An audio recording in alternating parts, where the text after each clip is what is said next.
नमस्कार।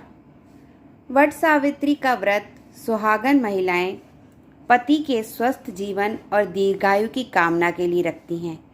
साथ ही वट सावित्री का व्रत करने से दाम्पत्य जीवन में खुशहाली आती है और संतान प्राप्ति की इच्छा पूरी होती है।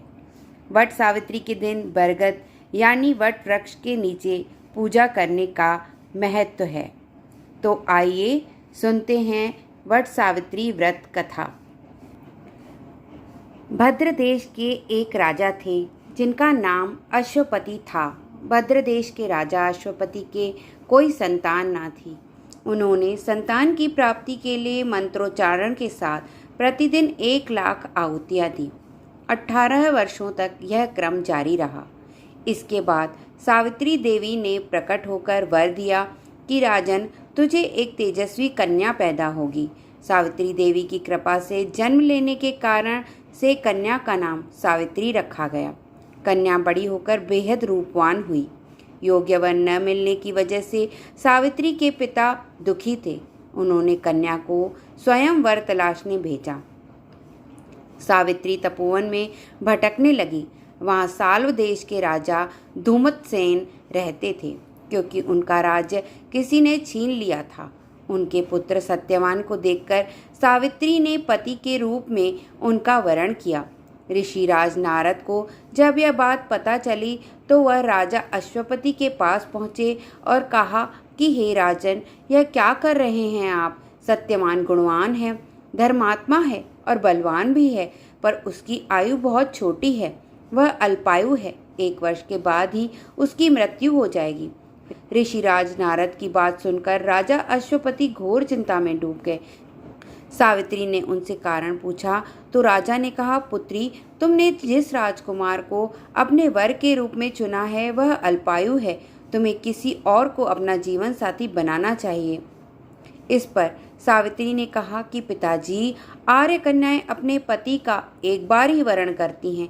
राजा एक बार ही आज्ञा देता है और पंडित एक बार ही प्रतिज्ञा करते हैं और कन्यादान भी एक बार ही किया जाता है।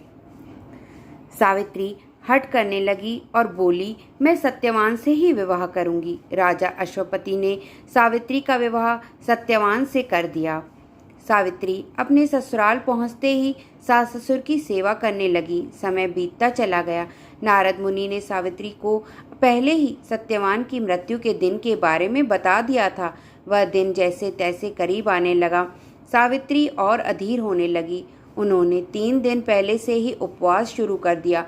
नारद मुनि द्वारा कथित निश्चित तिथि पर पितरों का पूजन किया। हर दिन की तरह सत्यवान उस दिन भी लकड़ी काटने जंगल चले गए। साथ में सावित्री भी गई। जंगल में पहुंचकर सत्यवान लकड़ी काटने के लिए एक पेड़ पर चढ़ गए। तभी उनके सिर में तेज दर्द होने लगा। दर्द से व्याकुल सत्यवान पेड़ से नीचे उतर गए। सावित्री अपना भविष्य समझ गई। सत्यवान के सिर को गोद में रखकर सावित्री सत्यवान का सिर सहलाने लगी। तभी वहां यमराज आते दिखे। यमराज अपने साथ सत्यवान को ले जाने लगे। सावित्री भी उनके पीछे पीछे चल पड़ी। यमराज ने सावित्री को समझाने की कोशिश की कि यही विधि का विधान है, लेकिन सावित्री नहीं मानी। सावित्री की निष्ठा और पति परायणता को देखकर यमराज ने सावित्री से कहा कि हे देवी, तुम धन्य हो। तुम मुझसे कोई भी वरदान मांगो। सावित्री ने कहा कि मेरे सास ससुर वनवासी और अंधे हैं, उन्हें आप दिव्य ज्योति प्रदान करें। यमराज ने कहा, ऐसा ही होगा, जाओ, अब लौट जाओ। लेकिन सावित्री अपने पति सत्यवान के पीछे पीछे चलती रही। यमराज ने कहा, देवी, तुम वापस जाओ। सावित्री ने कहा, भगवान, मुझे अपने पतिदेव के पीछे पीछे चलने में कोई परेशानी नहीं है। पति के पीछे चलना मेरा कर्तव्य है। यह सुनकर उन्होंने फिर से उसे एक और वर मांगने के लिए कहा। सावित्री बोली, हमारे ससुर का राज्य छिन गया है, उसे पुनः वापस दिला दें। यमराज ने सावित्री को यह वरदान भी दे दिया और कहा, अब तुम लौट जाओ। लेकिन सावित्री पीछे पीछे चलती रही। यमराज ने सावित्री को तीसरा वर मांगने को कहा। इस पर सावित्री ने 100 संतानों और सौभाग्य का वरदान मांगा। यमराज ने इसका वरदान भी सावित्री को दे दिया। सावित्री ने यमराज से कहा कि प्रभु, मैं एक पतिव्रता पत्नी हूँ और अब आपने मुझे पुत्रवती होने का आशीर्वाद दिया है।